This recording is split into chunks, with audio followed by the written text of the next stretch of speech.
Hey folks, welcome back to Horsemanship 101 again. Today I want to talk about tools, and I'll talk a little bit about some of their proper uses, but more importantly, I'm going to talk about when not to use them. Now, tools can be basically anything that you use in the training of your horse. This wall could be a tool. Those barrels are tools. Those poles are tools. There's a curtain over there that you pulls out. You can walk your horse through. Those are tools. The poles on the ground, those are tools. This arena itself is a tool. A round pen or round yard, that can be a tool. And again, those are one of those things that everybody thinks they have to have. I'm going to tell you, there's only two pieces of equipment that you absolutely must have. I got them both right here. A rope halter.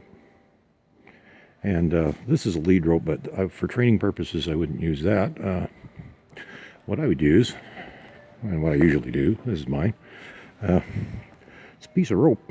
It's not even from a tack shop. I went down to a marine store and bought that because it's just a tiny bit smaller diameter and a little different gauges. You can see it's very limp. Has a nice feel to it. It's very good for training, and it's also a little bit longer than your average lead rope, and at darn sight cheaper. They do sell training leads with clips and whatnot on them. They come in strange lengths, like 30 some feet, or I don't know, really bizarre lengths that I would have no use for, and they're also at ridiculous prices too. So that's all you need. That's $1 a foot, 18 feet right there, $18. Halter, cheap rope halter, and nothing fancy. It's just this isn't a bad one. This is okay, but they're only about $15, and that's all you absolutely have to have. Now, of course, there's a litany of the other devices that, and this isn't even all of them here. Got a lunge whip. Normally they're a little bit longer than that. That one's been cut down. It's been resurrected from the dead. Next to it we have, I believe they call these a carriage whip. I don't know. I don't use one. Never have.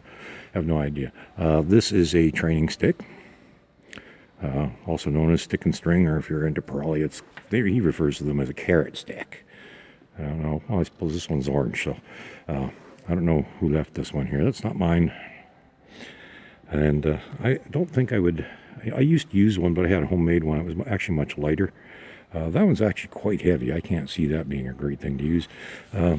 My tool of choice right here, flag, extremely lightweight. This is a store-bought one. You can make one out of anything, anything that, it's nice and light. Stick a piece of cloth, anything you want on the end of it. This flag actually comes off. I can put plastic bags on there or whatever I want to. Comes in handy.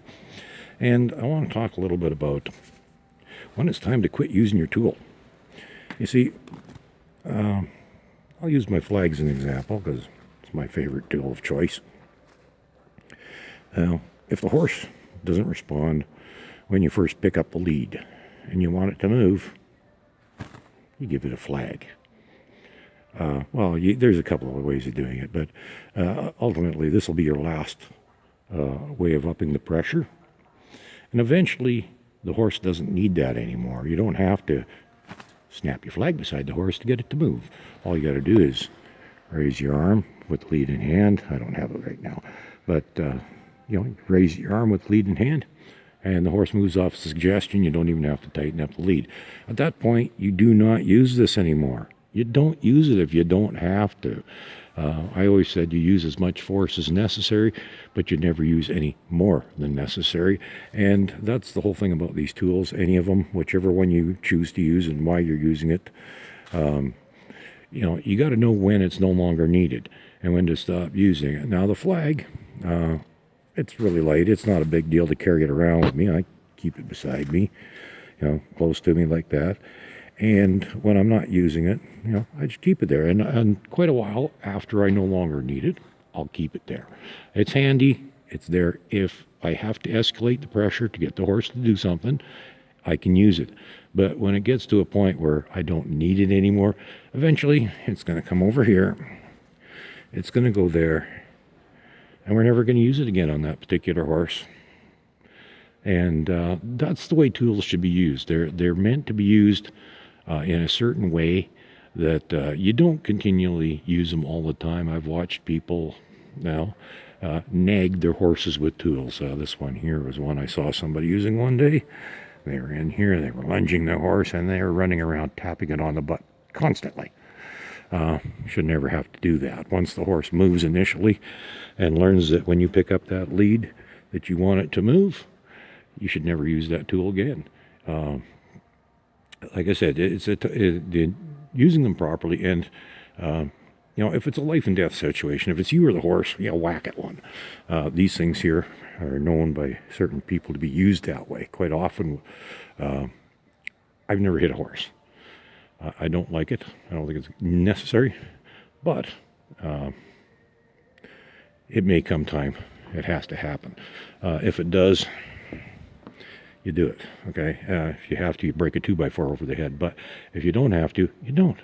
And that's the whole point of any of these tools, no matter what your tool of choice is and what you use. There comes a time when you no longer need it and you stop using it. You put it away, you stick it over against the wall here, and you forget about it. That one there, it spends most of the time laying in the back of my car.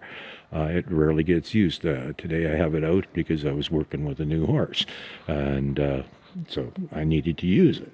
And actually, after about 15 minutes, I didn't need to use it anymore. I had it just in my hand, but I wasn't using it. After about 3/4 of an hour, I actually had it standing, leaning up against that barrel over there. I wasn't using it at all. I put it away. I'm done with it. I doubt very much I'm ever going to use that thing again with that horse.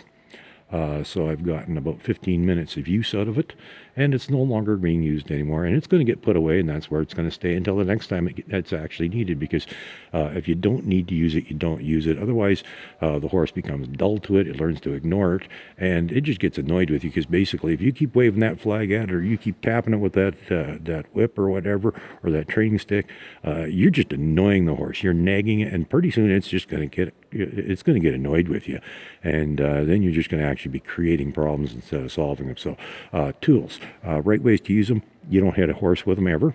You don't hit them with those whips. They call them whips, but you don't actually hit an animal with them ever. And there comes a time where you just simply put it away. And you don't. So proper way of using it is you don't hit the horse with it, and the other part of it is time to quit using it. You put it over here, and that's where it stays, and you don't use it at all anymore. And then when you want the horse to move, you just pick up the lead, point the direction you want it to go, and it moves. And it's all done. And you've always got the end of a lead rope. If you're using a longer one, that's just 10 foot there. But if you got the longer one like this, you've always got a fair bit of extra length. And yeah, there we go. There's an end. You have an end. You can always swing that. It's always there when you need it. That has a multiple of uses to even when I go out in the pasture to get horses. I like carrying a lead with me just in case some other horses get a little pushy. One quick little spin and they're gone. Okay, that's a tool. That's you don't have to use it. Don't use it if you don't need to. Just like all the rest of them. And once it gets to the point where all you got to do is, pick up your lead and point, like that. If you just pick it up like that and the horse goes, you don't need to be using any of those other things. Okay. There you go.